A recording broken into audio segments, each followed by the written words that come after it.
नमस्कार दोस्तों, एक बार फिर से आप सभी का मैं बहुत बहुत स्वागत करता हूं। दोस्तों, पहली बार राहुल गांधी ने ईवीएम को लेकर बहुत बड़ा हमला बोला। जी हां दोस्तों, राहुल गांधी इस समय भारत जोड़ो न्याय यात्रा कर रहे हैं। वैसे वे बेरोजगारी, महंगाई, गरीबी, भुखमरी, भ्रष्टाचार के मामले उठा रहे हैं, लेकिन इस बार राहुल गांधी ने ईवीएम को लेकर बहुत बड़ा हमला बोला। साथ ही साथ इलेक्शन कमीशन को भी कटघरे में खड़ा कर दिया।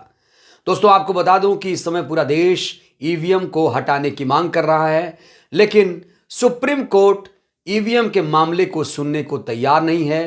कहा जा रहा है कि सुप्रीम कोर्ट ने जो सारी याचिकाएं थीं वो खारिज कर दी हैं और चुनाव आयोग की जो टेंशन थी उसे कम कर दिया है।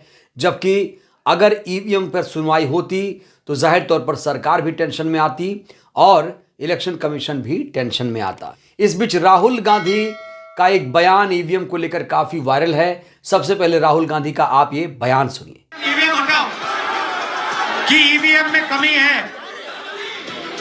हम इलेक्शन कमीशन के यहां गए, वो सुनने को तैयार नहीं है।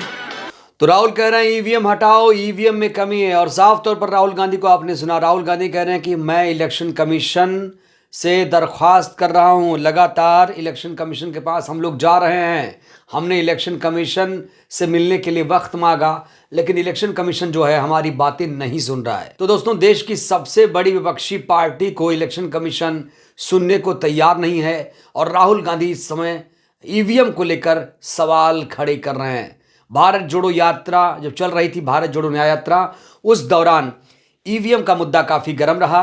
दोस्तों, आपको बता दें कि एडीआर नाम की एक संस्था ने सुप्रीम कोर्ट में याचिका लगाई थी और उस याचिका में मांग की गई थी कि वीवीपैट के पर्चियों की 100% काउंटिंग की जाए, क्योंकि ईवीएम पर लोगों को शक है। पूरी दुनिया में ईवीएम को बैन कर दिया गया है। America, Japan, Germany, Italy, Bangladesh जैसे तमाम देशों ने ईवीएम से चुनाव कराना छोड़ दिया है। इसीलिए देश के लोग कह रहे हैं कि जब पूरी दुनिया ने, विकसित देशों ने ईवीएम को बायकॉट कर दिया है, तो फिर भारत में ईवीएम से चुनाव क्यों हो? भारत में क्यों नहीं बैलेट पेपर से चुनाव हो रहा है? इसको लेकर दोस्तों सुप्रीम कोर्ट में कई सारी याचिकाएं थीं। सुप्रीम कोर्ट ने तमाम याचिकाओं को खारिज कर दिया है। दोस्तों, माना जा रहा था कि सुप्रीम कोर्ट से अंतिम फैसला आएगा। फैसला आ चुका है।